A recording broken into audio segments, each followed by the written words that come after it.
one's about analysing humour. Now, I've heard so many times people say, oh, the one thing you can't analyse in humour. Nobody knows how it works, it's a magical thing and it's probably best not analysed. There's no point in trying, because you'll never find out. Well, I say that's just balderdash. I have analysed humour. Anything that can be observed can be analysed. When a stand-up comedian tries out new material on an audience, he'll try it out several times on different nights, and we'll find that the audience laughs sometimes more, sometimes less at particular points, depending on exactly how he times the gag or how he phrases it. And he learns, no, in order to get the maximum laugh out of that one, I have to sound a little bit less cruel, or I have to string it out a little bit longer, or whatever it is. When I was co-writing with my colleague Fraser Charlton the stupendously excellent The Adventures of Stoke Mandeville, Astronaut and Gentleman, a tale of science and heroism for all the family except ladies, we had long discussions analysing to bits, tiny details of individual lines. I perhaps would come up with a general concept for a gag. He would see how that could work as a gag, and then he might suggest, right, well, how about this character says such and such a thing, and then the other character replies da da da da, and that gets the concept into the gag, and I would say, okay, yeah, great, that could work, but then the rhythm of the sentence isn't quite right, and oh, wait a minute, no, it's not working because the audience finds out the funny thing too early on in the sentence. You need to be still wondering where he's going at this point of the sentence, and then only when you come to that word is it clear what he's on about, and then that'll be much more funny if we delay. Yeah, good, okay. So when you parcel out the information, is very important. The rhythm of the sentence. We'd get the gag, everything was fine, the right character was saying it, but the rhythm of the sentence wasn't quite right. It's got to go da da da da da da dum, and with a single downbeat, and we've got a da da da da da da da at the end. And what other word means that? We change one word for another word, and by doing that, we'd make the sentence enormously more funny. And we were doing this all the time, and we never argued over the concepts involved. As soon as I was saying, yes, but the rhythm's wrong, it needs to end on an upbeat, it's got to go to the... He would understand exactly what I meant, and when he would then point out some other flaw in it, and I always understood exactly what he meant. We had this understanding about analysing the humour in the sentence and polishing it to get it just right.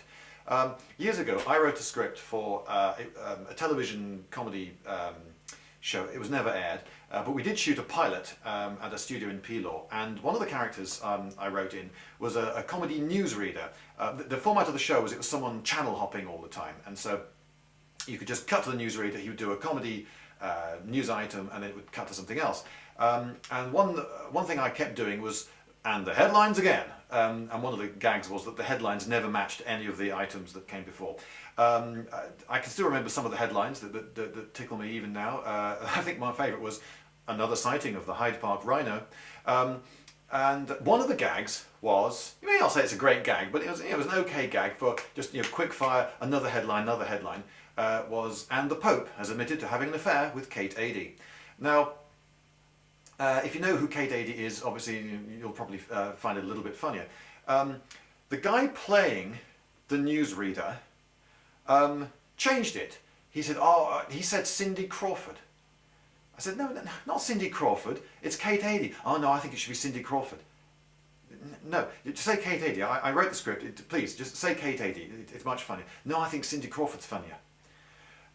Well, you're wrong, Kate Adie's funnier.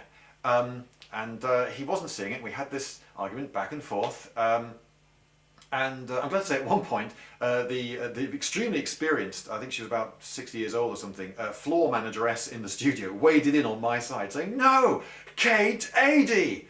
And one of my arguments I put to him was that Kate Adie is funny, Cindy Crawford is not funny.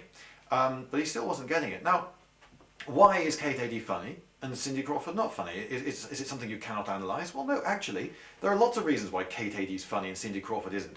One of the things that humour works with is a sort of poetry.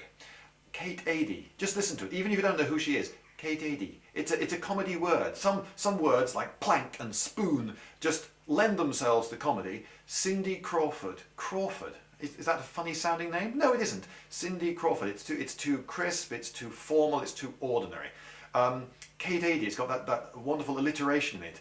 That sort of bouncy D sound in the second thing. It's funny, it's a funnier name.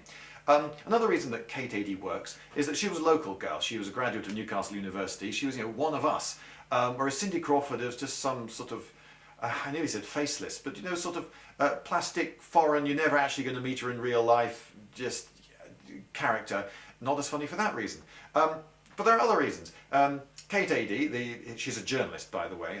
One of her main claims to fame is that, according to her, someone was shot dead next to her in Tiananmen Square when she was making a report.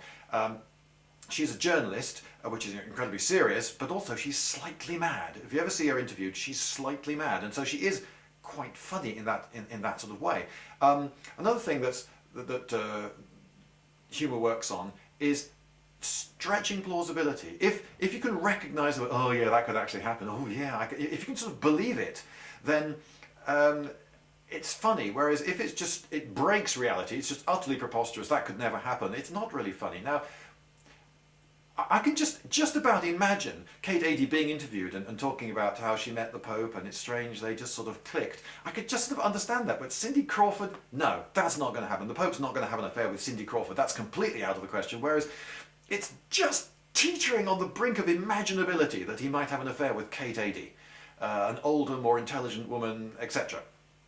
And being a journalist, someone who might actually interview him with intelligent questions, you could almost imagine how they might hit it off. So that's another reason that Kate Adie works and Cindy Crawford doesn't. Another reason that Kate Adie works and Cindy Crawford doesn't is surprise. People, if you surprise them, oh, I wouldn't have thought of Kate Adie, that's a non-obvious person to have picked. Whereas Cindy Crawford, oh, who would the Pope have an affair with? I don't know, good-looking supermodel. This was, by the way, like 15 years ago, so Cindy Crawford was, possibly the most famous model of the time. It's obvious, and obviousness isn't funny, because if it's unobvious, it surprises you, and surprise is part of humour. There's no surprising. There's also no virtuous leap of imagination, Cindy Crawford. If someone comes up with something clever, you recognise, oh, that's clever. And if someone comes up with something incredibly obvious, then Cindy Crawford, yeah, hilarious. They're not going to clap in their heads, and laughter is like a form of applause. I'm not going to clap in your head if you come up with the easy option, the option that involved no leap of imagination. So there are lots of reasons, analysable reasons, why Kate Adie is funny and Cindy Crawford is not funny.